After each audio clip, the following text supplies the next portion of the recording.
Di bulan puasa, 5 hobi bermanfaat emak-emak yang bisa jadi cuan.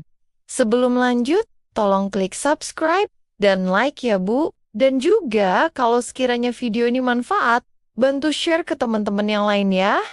Nah, sekarang kita lanjut deh. Ketemu lagi nih Bu, sehat dan gembira terus semua ya. Bulan puasa datang bukan cuma bawa pahala, tapi juga bawa ujian dompet dan emosi emak-emak. Dari godaan takjil sampai drama harga kebutuhan yang makin naik. Jadi, kalau ada cara buat tetap produktif dan nambah cuan tanpa ninggalin peran di rumah, itu bukan sekadar ide, tapi kebutuhan. Di saat jadwal makin padat, tenaga makin tipis, dan pengeluaran makin kreatif. Pembahasan ini penting karena nyentuh realita kita hari ini.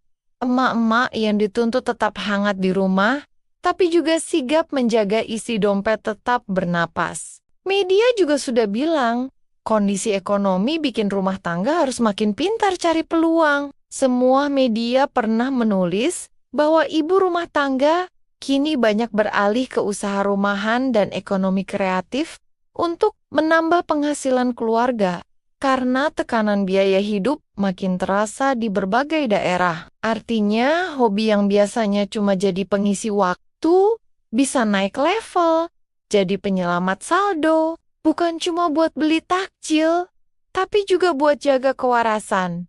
Karena emak-emak itu kalau stres bukan cuma diam, tapi bisa berubah jadi mesin pencari promo. Makanya, materi ini bukan sekadar cerita manis, tapi senjata kecil buat bertahan dengan cara yang waras, santai, dan tetap manusiawi. Karena di balik celemek kayak peserta audisi MasterChef, ada otak kreatif yang bisa muter lebih cepat dari kipas angin dapur. Kalau hidup lagi ngetes kesabaran, ya kita balas pakai kecerdikan, sedikit tawa, sedikit satir, dan banyak aksi kecil yang pelan-pelan bikin perubahan besar. Hobi pertama itu masak, tapi bukan masak yang cuma niatnya ngenyangin suami sama anak. Lalu habis itu dapur kayak kapal pecah. Ini masak yang pakai rasa dan pakai perasaan. Karena emak-emak kalau masak sambil kesel hasilnya asin, kalau masak sambil bahagia hasilnya nagih. Di bulan puasa ini contohnya bikin kolak. Awalnya niat cuma 1 panci buat buka. Ternyata aromanya nyebar sampai tetangga depan rumah. Terus ada yang ngetuk bilang, "Bu, itu dijual ya." Saya beli 1 mangkok. Dari situ muncul ide logis. Besok bikin 2 panci. 1 buat keluarga, 1 buat dijual. Modalnya jelas, labanya juga kelihatan. Yang penting konsisten, jujur soal rasa, dan jangan lupa senyum, karena pembeli itu beli bukan cuma makanan, tapi juga vibes emak yang ramah. Masih soal masak, banyak emak yang bilang, saya cuma bisa masak biasa saja. Padahal, biasa bagi emak itu luar biasa buat orang lain. Contoh paling real itu gorengan.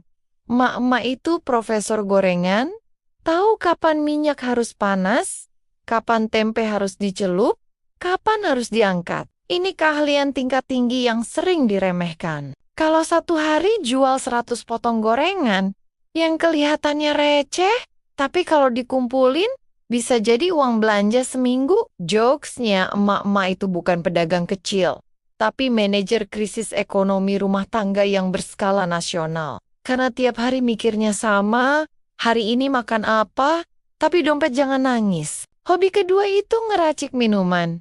Ini biasanya emak yang kalau ke kafe bukan cuma foto gelasnya, tapi mikir dalam hati, ini kayaknya cuma susu, gula, es, dan doa. Lalu di rumah dicoba bikin sendiri.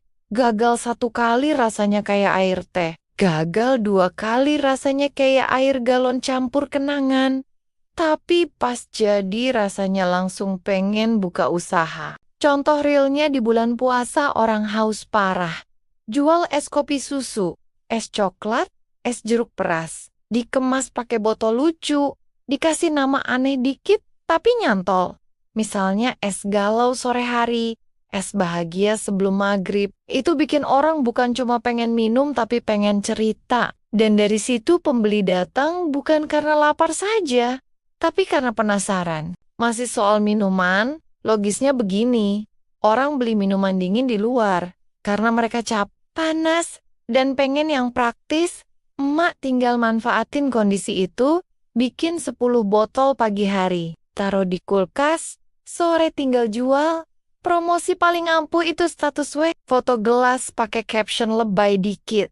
Tapi jujur, misalnya es ini dibuat dengan penuh cinta dan sedikit drama rumah tangga, itu relatable. Emak-emak lain baca langsung klik pesan, karena humor kecil itu bikin orang ngerasa dekat, dan dekat itu bikin orang percaya, dan percaya itu bikin orang beli. Hobi ketiga itu beberes dan merapikan rumah. Ini yang sering dianggap cuman kerjaan biasa.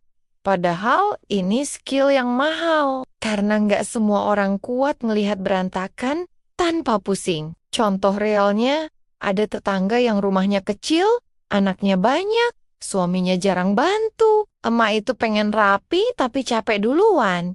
Di situ emak yang hobi beberes bisa masuk sebagai penolong. Nawarin bantu rapihin dapur, lemari, atau kamar anak. Dibayar per sesi atau per jam? Ini logis. Karena orang sekarang lebih pilih bayar daripada stres. Jokesnya emak-emak yang hobi beberes itu sebenarnya ninja rumah tangga, bergerak cepat, sunyi, tapi hasilnya bikin orang terharu. Masih soal beberes. Contoh lain itu soal lemari. Banyak orang punya baju banyak, tapi pakainya itu-itu saja. Karena malas nyari, emak yang jago lipat, jago susun, jago pilah, bisa bantu orang lain bikin sistem. Bukan cuma rapi, tapi juga enak dipakai. Ini bukan cuma soal bersih, tapi soal kenyamanan hidup. Dan kenyamanan itu orang mau bayar, karena kalau tiap pagi nggak ribut cari baju, suasana rumah jadi lebih adem. Dan rumah adem itu mengurangi potensi mak ngomel dari pagi.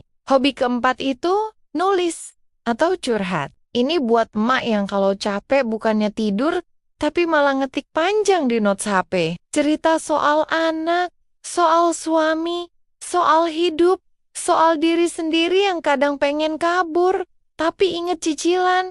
Itu semua sebenarnya emas.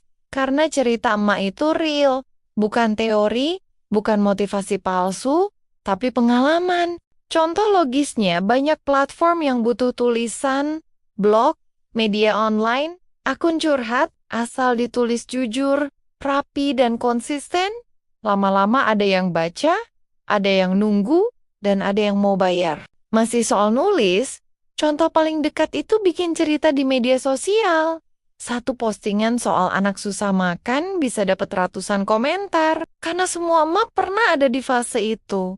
Dari situ bisa dikembangin jadi konten panjang, jadi artikel, jadi buku digital. Jokesnya emak-emak itu sebenarnya penulis hebat. Cuma bedanya mereka nulisnya sambil goreng tempe dan ngelap meja, bukan di kafe pakai laptop mahal. Hobi kelima itu ngobrol.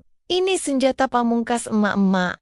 Karena emak-emak itu bisa ngobrol soal apa saja. Dari harga cabai sampai harga perasaan suami, ngobrol itu bukan cuma omong kosong, tapi seni bikin orang nyaman. Contoh realnya sekarang ngobrol bisa jadi konten. Bikin video curhat, podcast, live, cerita soal rumah tangga, soal anak, soal dapur, itu semua relatable. Orang nonton bukan karena topiknya berat, tapi karena cara ceritanya jujur dan lucu. Masih soal ngobrol, contoh logisnya, emak bikin video pendek cerita pengalaman belanja ke pasar. Ketemu pedagang, ditawar, drama receh, tapi jujur, orang nonton sambil ketawa. Karena mereka ngerasa itu kejadian juga di hidup mereka. Dari situ, datang penonton, lalu datang peluang, bisa dari iklan, endorse, atau jual produk sendiri. Jokesnya emak-emak itu influencer alami. Cuma bedanya, mereka lebih sering ngaruh di hati daripada di kamera. Ngobrol juga bisa jadi cara jualan, tanpa terasa jualan. Contoh, emak cerita, pengalaman pakai produk tertentu sambil curhat, tanpa maksa orang beli. Tapi karena ceritanya jujur, orang percaya, dan orang yang percaya itu lebih mudah beli. Ini bukan manipulasi, ini komunikasi. Karena emak-emak itu Jagonya bikin orang merasa ditemani. Dan di dunia yang capek ini, ditemani itu mahal. Setiap hobi ini sebenarnya bukan soal bakat besar, tapi soal kebiasaan kecil yang dipelihara, masak tiap hari, bikin minum tiap sore, beberes tiap pagi, nulis tiap malam, ngobrol tiap waktu luang. Kalau dilakukan konsisten dan diarahkan, bisa jadi jalan rezeki. Karena emak-emak itu bukan cuma pekerja rumah, tapi manajer kehidupan yang serba bisa. Dan lucunya, semua ini biasanya dimulai dari keluhan, capek masak, beberes rumah seharian penuh, capek ngurus anak, capek mikir duit, tapi dari capek itu justru muncul ide. Karena emak-emak kalau sudah capek, biasanya jadi kreatif, mikir gimana caranya biar capeknya ada hasil.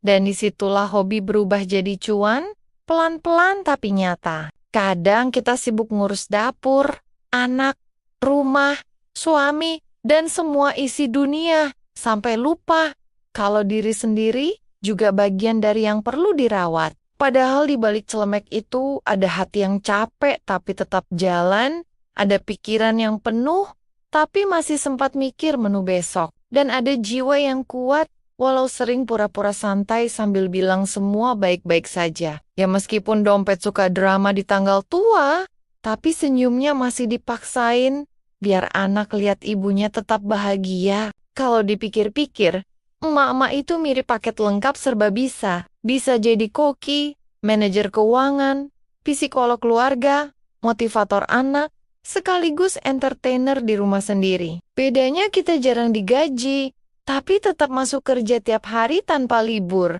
Kalau ada penghargaan ibu teladan versi rumah tangga, mungkin pialanya udah numpuk, kayak tumpukan cucian. Cuma bedanya ini cucian hati yang kalau nggak dijemur, bisa bau pikiran. Jadi sekarang coba tarik napas sebentar.